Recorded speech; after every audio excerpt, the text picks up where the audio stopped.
Assalamu alaikum wa rahmatullahi wa barakatuh. Bismillah walhamdulillah wassalatu wassalam ala rasulillah wa ba'du. All praise is due to Allah subhanahu wa ta'ala. Blessings and salutations upon our final prophet Muhammad sallallahu alayhi wa sallam. Alhamdulillah, I would love to encourage myself and also to advise myself or to make myself have a better understanding and the listeners there about the importance of Salah. You know, Allah subhanahu wa ta'ala, He has commanded every Muslim to perform Salah. But we don't take this Salah as the way it's supposed to be taken, meaning we have to be serious and punctual. But today we find that the adhan is being called, someone is passing by the masjid. We do not know what kind of great sin we are committing.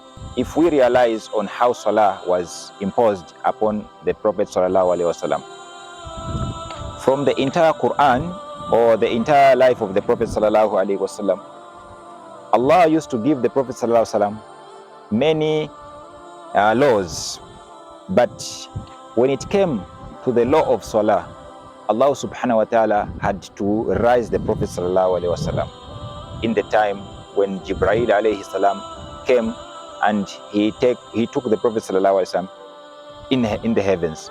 When Jibreel alayhi salam came and took the messenger sallallahu alaihi wasallam, the only reason the Prophet sallallahu alaihi wasallam was raised is not because of sadaqah, not because of hajj, but he was only given or imposed one law which is supposed to be done by every believer. This is the Salah. So we see the importance of Salah.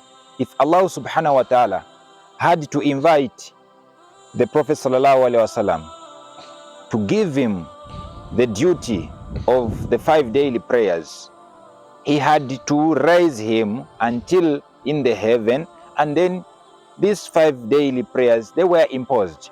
Although, according to the narration, they were from 50. Then, when the Prophet ﷺ was coming, from Allah subhanahu wa ta'ala, he met Musa alayhi salam.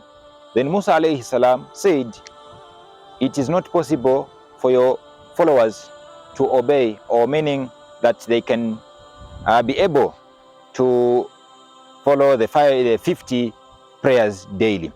So the Prophet ﷺ had to go back to Allah subhanahu wa ta'ala and plead. So this incident happened. But I'm not going into details of the story of Miraj. What I was trying to encourage myself and also remind myself is the greatness of Salah.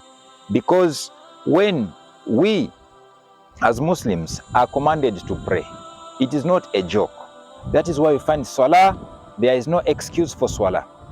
Meaning that even if you fail, but you must make it up. You see, that is why even if you are sick, you can pray while seated. If you cannot manage praying while you are seated, you can pray while lying. So see the importance of Salah. Everything, if we look at the pillars of Islam, there are some excuses. For example, someone cannot give zakah. Why? Because he's not wealthy. The other thing, someone cannot go for Hajj. The same thing, is not wealthy. But when it comes to Salah, it doesn't it is not imposed to the rich or the poor, or those who are sick or those who are not sick, but it is everyone. Meaning, that is why even if wherever you are, you have no water to perform ablution, it is a must that you can perform wudu using the sand, that is tayammum. So Salah has got many features and benefits. I wanted, if we try to ponder on how Salah was imposed upon the Prophet ﷺ, then we are going to see the importance of as-Salah. So I ask myself to be among the people who perform Salah, so that we may be among, and also not to forgetting that this same Salah, it is the first thing to be questioned on the day of resurrection. So if it was the thing that when Allah subhanahu wa ta'ala imposed it, He took the Prophet sallallahu alaihi wasallam in the heaven, and also on the day of Qiyamah, it will be the first thing which Allah subhanahu wa ta'ala is going to ask. Now, see how the importance of this salah which we are playing with. Many people have been destroyed because of salah. The life of some people have been miserable because they have abandoned the salah. But you find the salah, even someone, even no matter how poor they are, but if they are attached to salah, you will find that they will be happy than anything else we may think of that will make us happy. See the life of the Sahaba radiallahu anhum.